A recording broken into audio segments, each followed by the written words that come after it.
Hello മക്കളെ, അപ്പോ നമ്മുടെ KTU BTech 2024 സ്കീമിന്റെ എഞ്ചിനീയറിംഗ് ഓൺട്രപ്രണർഷിപ്പ് ആൻഡ് IPR എന്നുള്ള സബ്ജക്റ്റിലെ നെക്സ്റ്റ് ടോപ്പിക് ആണ് ഇന്ന് നമ്മൾ എടുക്കാൻ പോകുന്നത് ഓൺട്രപ്രണറിയൽ മൈൻഡ് സെറ്റ്. അപ്പൊ ഈ ഓൺട്രപ്രണർ എന്ന് പറയുന്ന ആ ഒരു വേർഡിന്റെ സ്പെല്ലിംഗ് നിങ്ങൾ നോക്കി വെച്ചോട്ടോ, കുറേ പേര് തെറ്റിക്കും. അതിൽ ആ ഇയും യുവും ഒക്കെ. അപ്പൊ അത് ആദ്യം പഠിക്കണം. ഓൺട്രപ്രണർ എന്നുള്ള ആ ഒരു വേർഡിന്റെ സ്പെല്ലിംഗ് നിങ്ങൾ തെറ്റിക്കാതെ എഴുതണം കേട്ടോ. അപ്പൊ ഓൺട്രപ്രണറിയൽ മൈൻഡ് സെറ്റ് എന്ന് പറയുമ്പോൾ എന്തൊക്കെയാണ് അവിടെ വരുന്ന പോയിന്റ്സ് എന്നുള്ളത് നമുക്ക് നോക്കാം.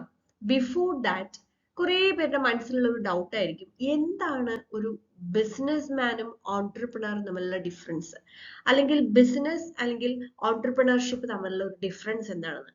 അത് ആദ്യം മനസ്സിലാക്കിയിട്ട് വേണം ഒരു ഓൺട്രപ്രണറിന്റെ മൈൻഡ് സെറ്റ് എങ്ങനെ ആയിരിക്കണം, എന്തൊക്കെ കാര്യങ്ങളാണെന്നുള്ളത് മനസ്സിലാക്കാൻ. ഓക്കെ, അപ്പൊ നമുക്ക് ആദ്യം അതിന്റെ ഡിഫറൻസ് ഒന്ന് നോക്കാം. ഓക്കെ, അപ്പൊ ബിസിനസ്മാനും ഓൺട്രപ്രണറും തമ്മിലുള്ള ഡിഫറൻസ് നമുക്കൊരു എക്സാമ്പിൾ വെച്ച് നോക്കാം. ഇപ്പോ രണ്ടുപേരുണ്ട്, രണ്ട് സുഹൃത്തുക്കള്.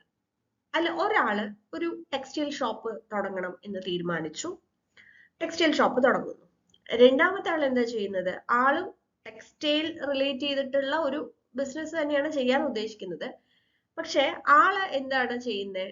കുറച്ചും കൂടെ കസ്റ്റമൈസ് ചെയ്ത് ടെക്സ്റ്റൈൽസിന്റെ കൂടെ തന്നെ അതിന്റെ ആക്സസറീസും കൂടെ ഫിറ്റ് ചെയ്ത് അത് ഓൺലൈൻ ആക്കി കുറച്ചും കൂടെ ഇന്നോവേറ്റീവ് ആയിട്ട് ഒരു ഐഡിയയോട് കൂടി ഒരു ബിസിനസ്സിലേക്ക് ഇറങ്ങണമെന്ന് വിചാരിക്കാം. ഓക്കെ, ഇവിടെയാണ് ആ ഒരു ഡിഫറൻസ് വരുന്നത്.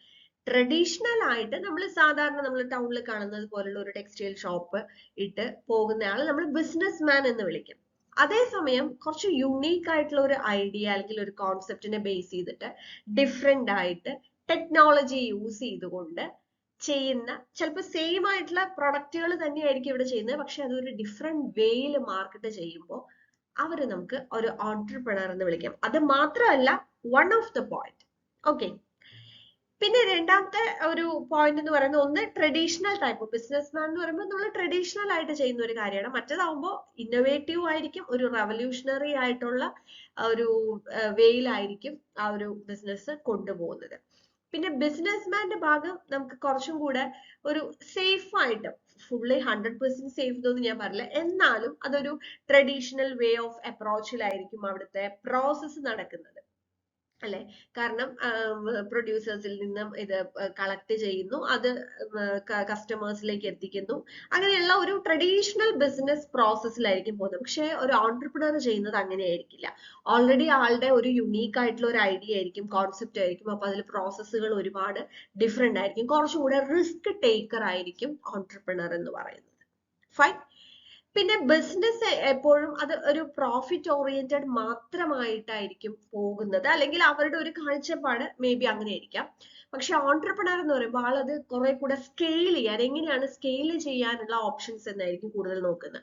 അപ്പൊ പ്രോഫിറ്റ് ഓറിയന്റഡ് ആയിട്ട് മാത്രം പോയി കഴിഞ്ഞാൽ പറ്റില്ല. രണ്ടാമത്തെ കാര്യം, ഇവിടെ പ്രോഫിറ്റ് എന്ന് പറയുമ്പോൾ നമ്മൾ യുണീക്ക് ആയിട്ടുള്ള ഒരു ഐഡിയ അല്ലെങ്കിൽ കോൺസെപ്റ്റിലാണ് പോകുന്നത്. അപ്പൊ നമുക്ക് ഒരുപാട് ചാലഞ്ചസ് ഉണ്ടായിരിക്കും, നമ്മൾ വിചാരിക്കുന്ന പോലെ കാര്യങ്ങൾ വരില്ല, റിസ്ക് കൂടുതലായിരിക്കും. ഒപ്പം ഈ പറഞ്ഞ പോലെ തന്നെ പ്രോഫിറ്റിനപ്പുറം അവിടെ കസ്റ്റമറിനും അതുപോലെ തന്നെ ഒരു പീപ്പിൾ ഓറിയന്റഡ് ആയിട്ടുള്ള കുറച്ചും കൂടെ ആയിരിക്കും ഈ ഒരു ഓൺട്രപ്രണർ എന്ന് പറയുന്നത്.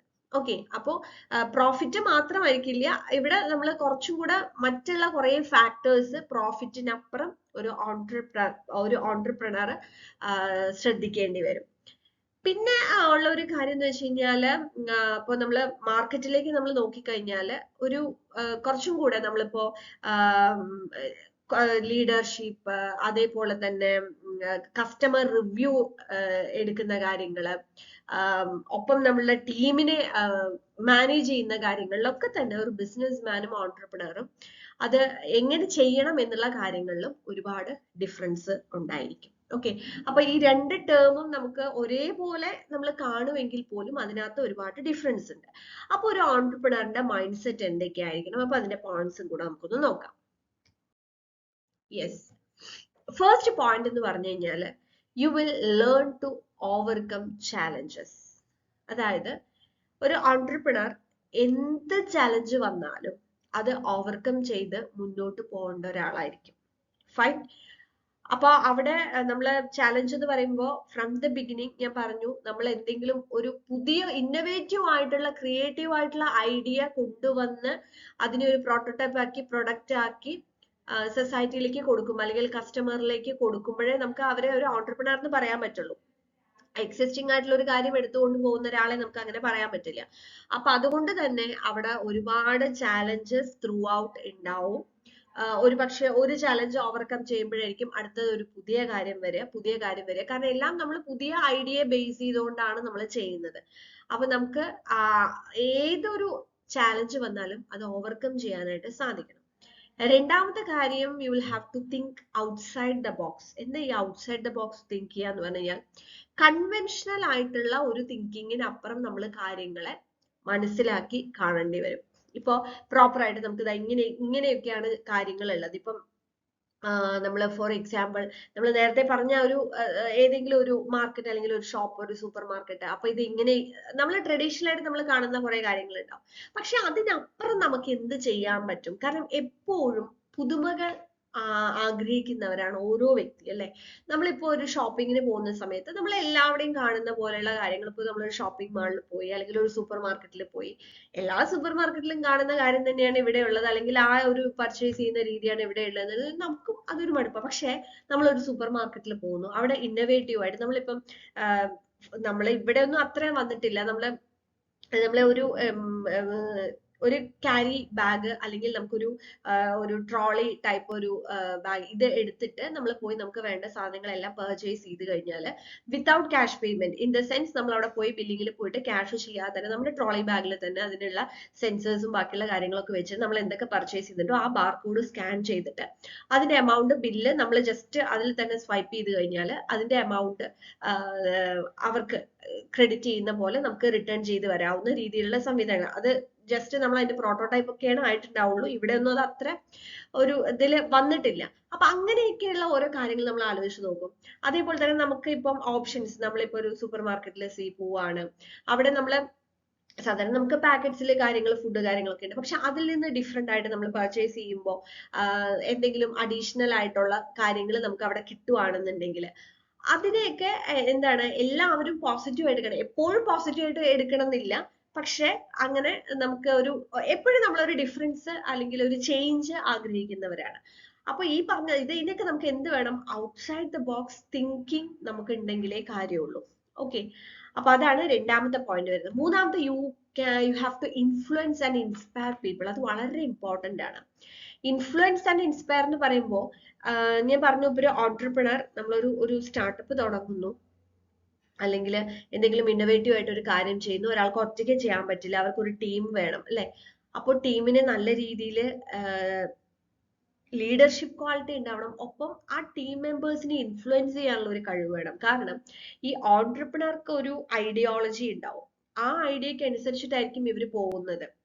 അപ്പൊ ഇദ്ദേഹം എന്താണോ അല്ലെങ്കിൽ ഇവരെന്താണോ ഉദ്ദേശിക്കുന്നത് ആ കാര്യങ്ങള് മറ്റുള്ളവരെ കൊണ്ട് അത് വർക്ക്ഔട്ട് ചെയ്യിപ്പിച്ചെടുക്കുക എന്ന് പറയുന്നത് ഈസി ആയിട്ടുള്ള കാര്യമല്ല. കാരണം ഓൾറെഡി ഒരു ഡിഫറെന്റ് ആയിട്ടുള്ള ഒരു തിങ്കിങ്ങിലായിരിക്കും ഈ ഓൺടർപ്രണർ പോകുന്നുണ്ടാവുക. അപ്പൊ ഇവരെന്താണോ ഉദ്ദേശിക്കുന്നത് ആ കാര്യങ്ങൾ ടീമിലുള്ള ഓരോരുത്തരെ കൊണ്ടും ചെയ്യിപ്പിച്ചെടുക്കാനുള്ള ഒരു എഫേർട്ട് വേണം. അതിന് നല്ല രീതിയിൽ നമ്മൾ വെറുതെ ഒരാളെ കൊണ്ട് ഒരു കാര്യം പറഞ്ഞു ചെയ്യിപ്പിക്കുകയല്ല, നല്ല രീതിയിൽ അവരെ ഇൻഫ്ലുവൻസ് ചെയ്യാനായിട്ട് സാധിക്കണം.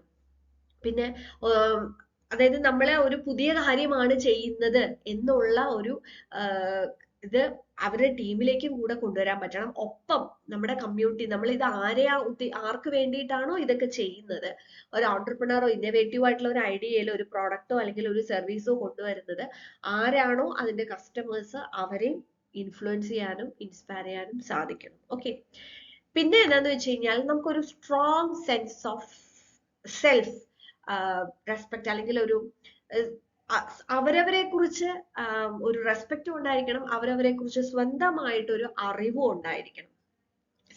ഒരു സെൽഫ് അവയർനെസ് എന്ന് പറയും. കാരണം നമുക്ക് ഒരു ഡ്രീം ഉണ്ടാവും, ഒരു ഗോൾ ഉണ്ടാവും, ഐഡിയാസ് ഉണ്ടാവും. ഇത് ചിലപ്പോൾ വർക്ക് ആവാം അല്ലെങ്കിൽ വർക്ക് ആവില്ല. പക്ഷെ നമ്മുടെ ഈ ഡ്രീംസിൽ നിന്നോ നമ്മുടെ കാര്യങ്ങളിൽ നിന്നോ നമ്മൾ എന്ത് ചെയ്യാൻ പറ്റില്ല, ഡീവിയേറ്റ് ചെയ്ത് നമ്മൾ പോകരുത്. നമുക്ക് വ്യക്തമായിട്ടുള്ള ഒരു ഗോൾ ഉണ്ടാവും, അപ്പൊ അതിലേക്ക് എത്തണം. അതിന് നമ്മൾ ഡിസ്റ്റർബ് ചെയ്യാൻ കുറെ പേരുണ്ടാവും. ഇങ്ങനെയൊന്നും ചെയ്താൽ ശരിയാവില്ല, ഇതൊന്നും വർക്ക് ആവില്ല, ഇതൊന്നും ഇന്നത്തെ കാലത്ത് ആർക്കും ഇതിനെക്കുറിച്ചൊന്നും അവർ ചിന്തിക്കുകയില്ല, ഇതൊന്നും നടക്കില്ല, അങ്ങനെയൊക്കെ പറയാൻ കുറെ പേരുണ്ടാവും. പിന്നെ ഓൾറെഡി നമുക്ക് കുറെ ചാലഞ്ചസ് ഫേസ് ചെയ്യേണ്ടി വരും. അപ്പൊ നമ്മുടെ ഐഡിയോളജി, നമ്മളെ ഐഡിയാസ് നമ്മൾ മുന്നോട്ട് കൊണ്ടുപോകണം. അത് നമ്മുടെ ഡ്രീം ആയിരിക്കണം.